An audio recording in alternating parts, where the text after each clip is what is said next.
दोस्तों नमस्कार, स्वागत है आप सभी का online data first YouTube channel पे। जैसा कि दोस्तों आप जानते हैं किसी भर्ती संबंधित कोई भी जानकारी होती है आप सभी को ऑनलाइन डेटा फर्स्ट चैनल के माध्यम से दी जाती है। और इस वीडियो में हम बात करने वाले हैं एग्जाम कैलेंडर को लेकर, टीजीटी पीजीटी के बारे में, एलटी ग्रेड शिक्षक भर्ती। इसके अलावा अगर बात की जाए प्राथमिक को लेकर या फिर अगर बात की जाए यहाँ से एडेड जूनियर के बारे में, एक एक करके सारी अपडेट हम कवर करेंगे। चलिए दोस्तों वीडियो शुरू करते हैं। वीडियो को लाइक कर दें, साथ ही शेयर कर दें और चैनल को सब्सक्राइब करना बिल्कुल ना भूलें, जिससे कि जानकारी आप सभी को ऑनलाइन डेटा फर्स्ट चैनल के माध्यम से रियल ऑथेंटिक सबसे पहले मिलती है। शुरुआत करते हैं सबसे पहली अपडेट के बारे में।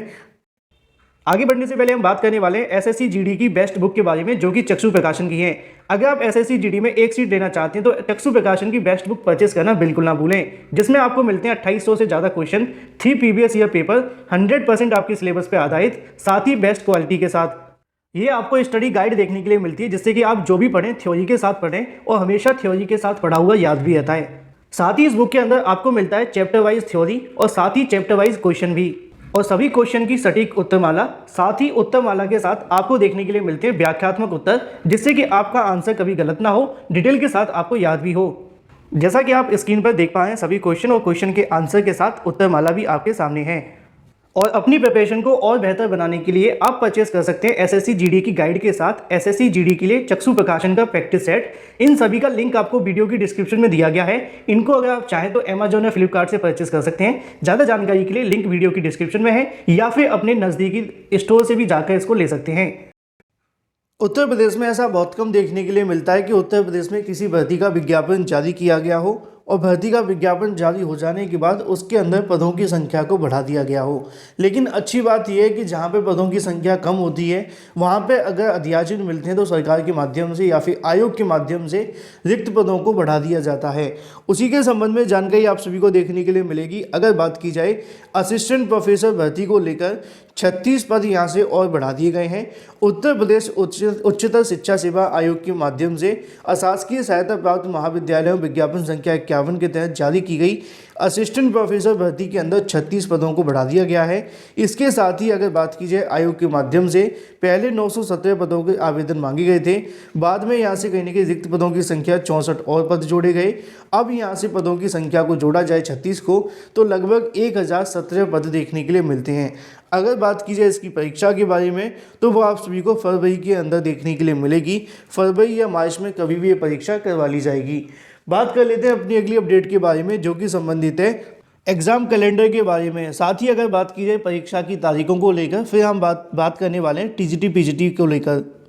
तो यहाँ पे दोस्तों आप सभी को देखने के लिए मिलेगा, अगर बात की जाए एग्जाम कैलेंडर के बारे में, ये जारी कर दिया गया है, जिसको लेकर 4 परीक्षाओं की तारीखों का ऐलान किया गया है।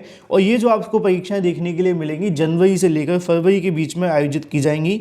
ये सभी परीक्षाएं स्टाफ सिलेक्शन कमीशन मतलब कि एसएससी की ओर से आयोजित की जाने वाली परीक्षाएं, जिनको लेकर सीजीएल की स्किल टेस्ट, इसके अलावा सीएचएसएल का स्किल टेस्ट, साथ ही अगर बात की जाए एसएससी जीडी जिसका हाल ही में नोटिफिकेशन जारी किया गया था, उसको लेकर भी उसकी एग्ज़ाम डेट यहाँ से जारी कर दी गई है। और इसका जो आपको एग्ज़ाम देखने के लिए मिलेगा 10/1/2023 से लेकर 14/2/2023 तक देखने के लिए मिलने वाला है। बात कर लेते हैं टीजीटी पीजीटी को लेकर। जैसा कि दोस्तों आप जानते हैं टीजीटी पीजीटी भर्ती 2022 का जो विज्ञापन जारी किया गया है, या फिर इससे पहले जब टीजीटी पीजीटी 2021 निकाली गई थी, वो आपको सुप्रीम कोर्ट के आदेश पे देखने के लिए मिली थी। और सुप्रीम कोर्ट ने जो अपना आदेश दिया था वो आपको पता है 2020 के अंदर दिया था कि जो भी तदर्थ शिक्षक वर्तमान में उत्तर प्रदेश में कार्य कर रहे हैं उन सभी के खाली पदों को जोड़कर भर्ती का विज्ञापन जारी किया जाए। लेकिन सुप्रीम कोर्ट के आदेश पर भी कई जिला विद्यालय निरीक्षकों के माध्यम से तदर्थ शिक्षकों के खाली पदों का अध्याचन नहीं भेजा गया। इनकी संख्या लगभग 22,000 है। ऐसा मैं नहीं कहता हूँ, ऐसा कहना है सुप्रीम कोर्ट के ऑर्डर का। मैंने कई बार आप सभी को दिखाया भी था। अब सुप्रीम कोर्ट ने तो 2020 में ही कह दिया था कि इनके पदों पर भर्तियों के जो विज्ञापन है वो जारी किए जाएं, लेकिन अभी तक इनके पदों पर भर्ती का विज्ञापन जारी नहीं हुआ है। टीजीटी पीजीटी 2021 जब निकाली गई तब 15,000 पद थे, लेकिन 2022 की भर्ती के अंदर सिर्फ 4,000 पद देखने के लिए मिले। उसको लेकर भी छात्रों ने मांग की कि भाई टीजीटी पीजीटी के अंदर पदों की संख्या को जोड़ा जाए, तो चयन बोर्ड ने हाथ खड़े कर दिए। उन्होंने कहा कि ये हमारे बस की बात नहीं है, क्योंकि अगर हमारे पास अध्याचन आएंगे तभी हम रिक्त पदों की भर्ती करेंगे। तो कई जो विद्यालय निरीक्षक हैं डीआईओएस के माध्यम से रिक्त पदों का डाटा यहाँ पे अभी तक तदर्थ शिक्षकों को लेकर नहीं भेजा गया। लेकिन हाल ही में 2 से 3 दिन पहले मैंने आपको एक ऑर्डर दिखाया था जिसमें 22,000 पद जोड़े जाने को लेकर हाई कोर्ट ने फिर से कहा है कि अगर चयन बोर्ड के माध्यम से तदर्थ शिक्षकों के पदों पर भर्तियाँ की जाती हैं तो यहाँ पे जो तदर्थ शिक्षकों की नियुक्तियाँ होंगी वो रद्द हो जाएंगी और उसी दिन से जो टीजीटी पीजीटी के चयनित अभ्यर्थी आएंगे उनको वहाँ पे नौकरी दे दी जाएगी। लेकिन ये होगा कैसे, इसको समझने की आवश्यकता है। इसको करने के लिए टीजीटी पीजीटी भर्ती के लिए यहाँ पे जितने भी तदर्थ शिक्षक प्रदेश के अंदर हैं उनका अध्याचन यहाँ पे चयन बोर्ड को भेजना पड़ेगा। अब चयन बोर्ड को अध्याचन भेजने का काम सरकार को कराना पड़ेगा, शिक्षा निदेशालय को करना पड़ेगा, उनके ऊपर दबाव बनाना पड़ेगा और जैसे ही दबाव बनता है तो लगभग 22,000 से ज़्यादा जो तदर्थ शिक्षक हैं उनके पद मिल जाएंगे। क्योंकि अभी भी तदर्थ शिक्षकों के माध्यम से प्रयास किए जा रहे हैं कि उनको यहाँ से कहीं की परमानेंट कर दिया जाए। लिखा हुआ है उत्तर प्रदेश माध्यमिक शिक्षक संघ के माध्यम से अगर बात की जाए, प्रदेश के सहायता प्राप्त एडेड विद्यालयों में कार्य करने वाले तदर्थ शिक्षकों के विनियमितीकरण को लेकर सौतेला व्यवहार अपनाने लगा है, मतलब होने लगा है, जिसको लेकर उन्होंने कहा कि 7 अगस्त 1993 से लेकर 30 दिसंबर 2000 के बीच नियुक्त किए गए थे, इनमें से कुछ को विनियमित कर दिया गया है। तो वहीं अगर बात की जाए, कई शिक्षक अभी भटकते हुए दिखाई दे रहे हैं। उन्होंने इस मामले को लेकर सीएम से कहा है कि वो इस मुद्दे को लेकर हस्तक्षेप करें। साथ ही शिक्षकों की अगर बात की जाए विनियमितीकरण का कराने की मांग को लेकर, इसके तमाम मुद्दों को सहित जो कहीं ना कहीं वेतन को लेकर ही बात की गई कि कई जिलों के अंदर इन शिक्षकों को जो वेतन है वो भी नहीं मिल पा रहा है। तो वहीं दूसरी तरफ अगर बात की जाए हाईकोर्ट के माध्यम से, हाईकोर्ट कहती है कि जो भी तदर्थ शिक्षकों के पद हैं उन पर चयन बोर्ड के माध्यम से भर्ती की जाए और चयन बोर्ड के माध्यम से जो भर्ती होगी वो टीजीटी पीजीटी भर्ती होगी। और जिस दिन चयन बोर्ड के माध्यम से टीजीटी और पीजीटी के शिक्षक चयनित होकर के आएंगे तदर्थ शिक्षकों की नियुक्ति समाप्त हो जाएंगी। तो इसको लेकर सरकार को एक्शन लेने की आवश्यकता है। अगर सरकार चाहे तो 22,000 पदों में भर्तियाँ कर सकती है, लेकिन ये सब कुछ करना होगा सरकार को। बात कर लेते हैं अपनी अगली अपडेट के बारे में जो कि संबंधित है उत्तर प्रदेश में आने वाली नई एलटी गेट शिक्षक भर्ती को लेकर। एलटी गेट शिक्षक भर्ती के बारे में 2 दिनों से लगातार 2 अच्छी खबरें देखने के लिए मिली हैं। एलटी गेट शिक्षक भर्ती का विज्ञापन योग्यता के विवाद के चलते जारी नहीं हो पा रहा था, लेकिन इसी बीच अगर बात की जाए एलटी गेट को लेकर तो अच्छी खबर देखने के लिए मिली है कि नई शिक्षक भर्ती के विज्ञापन के बारे में जो योग्यता का विवाद था वो लगभग समाप्त होता जा रहा है। क्योंकि हाल ही में अगर बात की जाए शासन के माध्यम से एक पत्र भेजा गया है शिक्षा निदेशालय को। अब शिक्षा निदेशालय स्तर से एलटी गेट शिक्षक भर्ती के विवाद का जो निपटारा है वो किया जाएगा। लेकिन इसी बीच कल की तारीख में मैंने आप सभी को देर शाम को वीडियो बनाकर बताया था कि एलटी गेट शिक्षक भर्ती की योग्यता को लेकर जो मामला हाईकोर्ट में लगा हुआ था अब वो भी खत्म हो चुका है। तो अच्छी बात ये देखने के लिए मिल रही है कि पहले तो हाईकोर्ट के अंदर से ही मामला खत्म हो गया, क्योंकि बाद में कोर्ट का मामला कुछ और आ जाता और अगर एलटी गेट का विज्ञापन आता तो फिर दिक्कतों का सामना करना पड़ता। अब क्या होने वाला है कि कल की तारीख में हाईकोर्ट के माध्यम से ऑर्डर रिजर्व कर दिया गया है। आने वाले कुछ ही दिनों के अंदर एलटी गेट शिक्षक भर्ती को लेकर जो ऑर्डर रिजर्व हुआ है उसको सुना दिया जाएगा और उसके बाद में यहाँ से जो भर्ती के विज्ञापन का रास्ता है वो पूरे तरीके से साफ हो जाएगा। तो अच्छी खबर देखने के लिए मिल रही है कि शासन की तरफ से शिक्षा निदेशालय को पत्र भेजा गया है। अब पूरा का पूरा जो काम है वो शिक्षा निदेशालय स्तर से होगा। तो वहीं दूसरी तरफ अगर बात की जाए हाईकोर्ट के माध्यम से, वहाँ से भी एलटी गेट शिक्षक भर्ती के विज्ञापन का रास्ता साफ हो गया है।